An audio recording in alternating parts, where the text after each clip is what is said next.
Consultation and the work I do, there's a strong research base behind it. What I was interested in is, can we overlay this technology and still get the same outcomes? And I think we're starting to see that we can do these things. And that's, for me as a researcher and as a practitioner, it's super exciting. We've actually done research exploring the effectiveness of using teleconsultation in schools compared to being there in person. And we've actually seen that there's little difference. So what's really cool is that we can provide these services with the same fidelity and integrity that we would generally. What we're doing in St. George is trying to help teachers with their students, particularly those with disabilities. Originally, you would have to go down 4 hours to St. George, and it would be kind of a time-consuming, expensive process to provide consultation to teachers and parents. And so with the advent of video conferencing and then of course telepresence robots, we're able to actually get down there and provide this as though we're actually there.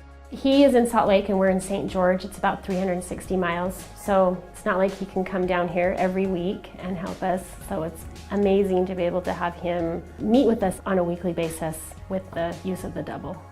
Before we had the double, we had one person who would have to drive to different schools and observe students. A lot of the interaction was over email. We weren't able to get in touch all the time when we needed to. The double has made it so that we can interact with Dr. Fisher. It's awesome to have the kind of expert advice that we have from him. And we're able to make the changes with our students so much quicker because we've got immediate feedback from him.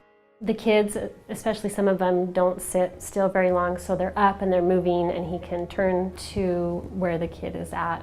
Originally, when I started doing this research, I'd used it for my dissertation, and we were trying to look at just video conferencing across iPads or tablet computers.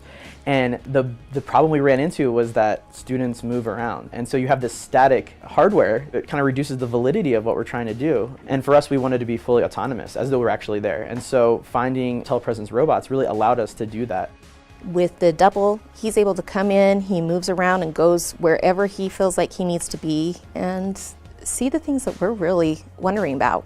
It's essential that you are there with the teacher in order to really get and understand the big picture of it. So the double is critical. To be able to have that screen there, have that person there, they get to know the kids, they get to know like how we interact with them, and they get to know the kids' behaviors. It feels like they're more involved. So when we use Skype or FaceTime, our biggest concern can really be with privacy protection laws. When we use some of these third-party technologies, they're actually FERPA and HIPAA compliant. So we can actually provide that anonymity and that protection and privacy to the students and their families. One of the things that I like the most is just that we are able to look at the data that he has with him.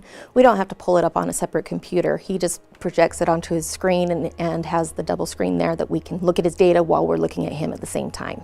The research shows that when you can show teachers graphs of their implementation of interventions and student outcomes, they're more likely to actually use that information to improve. So that's a feature I use every time I'm on it. And I think that's the thing for me that I get really excited about when I use the double, is that they have so many interactive features. Because for me, what I'm trying to do is simulate me actually being there. So little things like being able to meet eye level when I'm talking is really important. I mean, everything we do socially, it's all in the eyes.